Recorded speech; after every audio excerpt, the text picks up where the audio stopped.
Locke says Akram's final words at work now haunt him and his mates.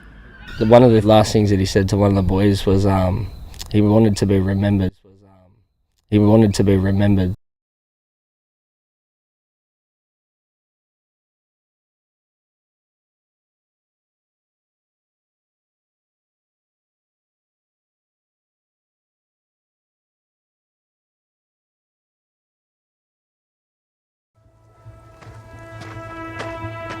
So you become a martyr, like all the suicide bombers. It's about being part of something bigger than yourself. The denial of death discusses the psychological and philosophical implications of how people and cultures have reacted to the concept of death. Becker argues that human culture is fundamentally a symbolic defence mechanism against the knowledge of death, and our personal identities are nothing more than heroic roles we play within that invented cultural system. Becker argues that most human activity is undertaken in order to ignore or totally reject the inevitability of death. Vem är du? Jag är döden. Kommer du för att hämta mig? In Bergman's famous film, The Seventh Seal, the knight challenges death to a game of chess in order to delay death's claim on his life for as long as the game continues. This provides him with a temporary reprieve to accomplish one meaningful act before he dies, to find answers to his spiritual questions or perform a deed that gives his life significance. Built more than 4,000 years ago, the pyramids of Egypt are the ultimate manifestation of the denial of death, a colossal immortality project designed to conquer time itself and grant a pharaoh symbolic eternity. We are born, and no sooner do we rise, we fall. Death. The man may pursue nature to her hiding places and stop death. Not slow it down, but stop it entirely! Like Frankenstein and the pharaohs of Egypt, modern-day inventors, Jeff Bezos and other tech billionaires, are investing in companies trying to extend life by reversing ageing at the cellular level. Even world politicians, particularly those who have declared themselves leaders for life, like Putin and Xi, have discussed extending their lives.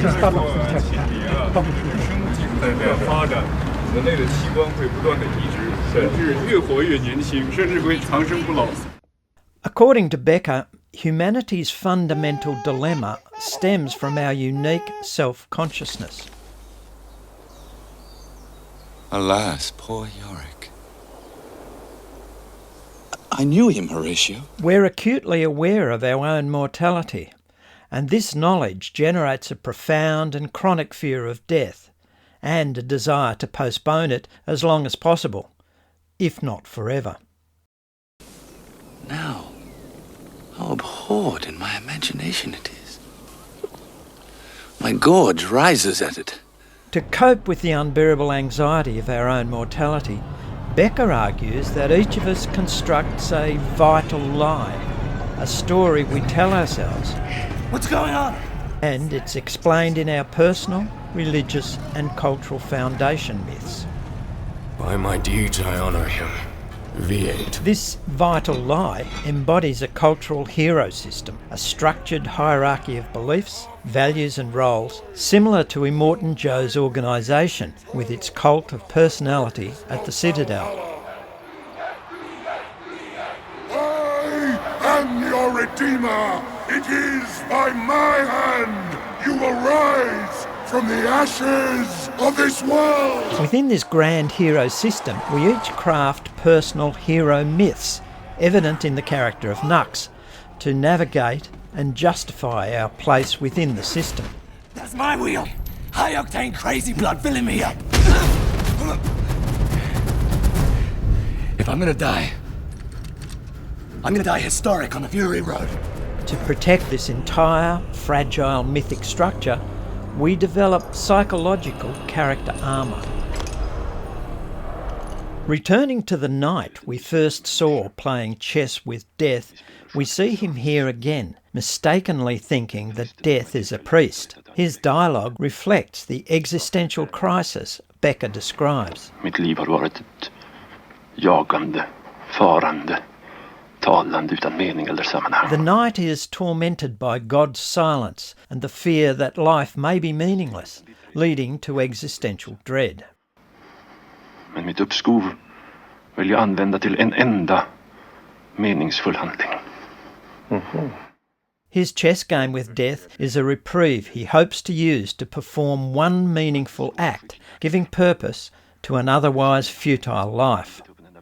According to Becker, culture consists of humanly constructed beliefs about the nature of reality that we share with other people in our group. But we're going to do things medieval, which is appropriate considering your religion. You don't know the first thing about my religion. But frequently, these stories of culture, religion, and the nature of reality are indeed just that, vital lies. What the fuck are you laughing at? You're going to die up there. That's not a Norman castle. Yes, it fucking is. It's a folly. It's a what? A folly, a fake. Fake how? It's still a castle. It's around 150 years old, built to look older. Why would people build ruins? That makes no sense. Because they wanted to impress people. Because they thought that it was romantic. Because they thought it was English. It is English. It's fake. Do you want to know what it is? The Matrix can be seen as an allegory for Becker's theories, and here the simulation is the ultimate vital lie. The Matrix is everywhere. It is all around us. A hero system designed to suppress the anxiety of a meaningless, enslaved existence. Even now, in this very room, you can see it when you look out your window or when you turn on your television. You can feel it when you go to work, when you go to church, when you pay your taxes. It is the world that has been pulled over your eyes to blind you from the truth. Neo's journey is a classic hero myth, made literal, where he must confront death to achieve a form of immortality as the saviour of his people. The film argues, in line with Becker, that while the truth is horrifying and painful, embracing it is the only way to live a genuinely human and heroic life. What truth? That you are a slave, Neo. Like everyone else, you were born into bondage, born into a prison that you cannot smell or taste or touch. A prison for your mind. Like the world of the Matrix, John Carpenter's film They Live reveals a hidden reality, a fiction built to control humanity. But here, the illusion isn't a digital simulation of the mind, it's the stark socio-economic fiction of consumer culture, enforced by media and advertising. Both films explore what anthropologist Ernest Becker called a cultural hero system, the shared stories a society tells itself to create order and meaning. The key difference is intent. I said, what's your problem? Carpenter's film portrays this system as something far more sinister, a deliberately malevolent lie, designed not to give life meaning, but to strip it away for the benefit of a parasitic elite. Not a comforting illusion, but a weapon. Becker saw these systems as necessary, if fragile, defences we willingly adopt against our fear of mortality. Culture serves to reduce death anxiety by giving us each a sense that we're valuable people in a meaningful universe. Can you say why America is the greatest country in the world? There is absolutely no evidence to support the statement that we're the greatest country in the world. We're 7th in literacy, 27th in math, 22nd in science, 49th in life expectancy. Often the lie is not just about the personal. It's nearly always about the political. Number 4 in exports. We lead the world in only 3 categories: number of incarcerated citizens per capita, number of adults who believe angels are real, and defense spending, where we spend more than the next 26 countries combined. Very often we create our own life story, our hero myth, based on someone else's. Like Mike Tyson, modelling himself on Alexander the Great, the warrior who conquered the world. Links to the conqueror? No, I'm Alexander. To Christians who follow their religious hero. To graffiti artists who want to be the next Jean-Michel Basquiat. Or kids who aspire to emulate their football heroes. Here we see a tough cop who has modelled himself on the character created by a famous crime writer. And in this scene, the cop is imagining or hallucinating the dead crime writer. What's with the get-up? Dressed as a priest, giving him a bit of gratuitous personal advice. You tell me. Your soul in hell for honor, power, wealth, fame, and the love of women on earth. You know what your problem is? I'm your hero. The fuck does that mean? The fuck does that mean? You read all my books. You told me one time you read all the books. So you saw greatness and maybe craved a little bit for yourself. Because this is about one thing. To give your life meaning.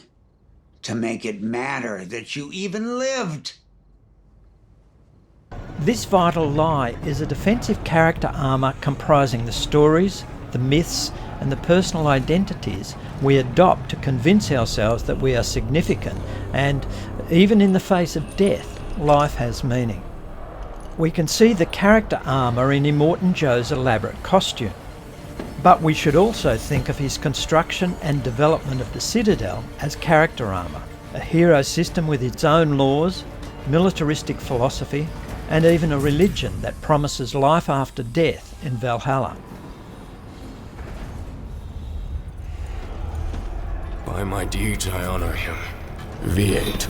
And the vital lie, as Becker calls it, is also evident in the story Immortan Joe tells himself and the population at large about his own identity as a godlike figure, implying that he is above the constraint of death that plagues mere humans. I am your redeemer! In fact, Joe is extending his plans for a future legacy by creating his own children, using his entrapped breeders. In a similar vein, Elon Musk is planning on building a city on Mars. Much like Joe's Citadel and the Pyramids of Egypt, the Mars project can be interpreted as a technological enactment of Ernest Becker's thesis on the denial of death, a civilization-scale project of immortality.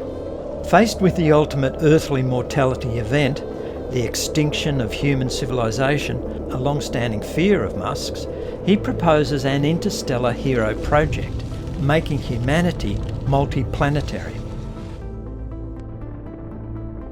And like Immortan Joe, Musk is spending millions of dollars enlisting women who will bear his children, a veritable legion who will carry his genes into the future. You have a lot of kids now. Yeah. With multiple like an army. Yeah. I'm trying to get an entire Roman legion. Obviously, the escape of Furiosa and the wires from the Citadel is an escape to freedom from lives of imprisonment and slavery.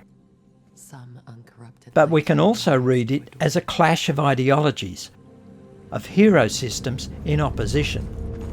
Furiosa yearns for her early utopian life in the place of the many mothers, the matriarchal green place. The life and philosophy of that community represents an existence directly in opposition to the brutal patriarchal code of the Citadel. They are not your property! Miss Kitty! You cannot own a human being! Sooner or later someone pushes back! When group hero systems clash, each must prove the other false. Furiosa's escape and the abduction of Joe's prize breeders is experienced by him as a threat to his very existence. At a personal level, when an individual's hero myth fails or is felt to be under threat through aggression, humiliation or disbelief, it triggers a primal surge of death anxiety, and this fuels violence, persecution and war. Much human evil is the byproduct of death denial defended at all costs.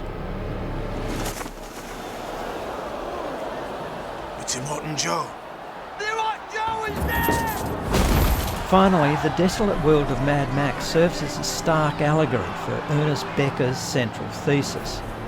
The Citadel, under Immortan Joe, is not merely a fortress of survival, but a grand hero system, meticulously constructed to deny death's inevitability. It's going awful quiet in there. Get it out! Get it out! Joe's godlike persona, Rev it up! For the Immortan Joe! the tribal religion of Valhalla, and his quest for a genetic legacy. Another month? Could have been your viable human. Was it a male? Your A1 Alpha Prime. Are all facets of his vital lie, designed to grant him symbolic immortality. Perfect in every way. This system recruits followers like Nux, I am the man who grabs the sun. Riding to Valhalla! whose own heroic identity is a buffer against existential terror. I live, I die, I live again.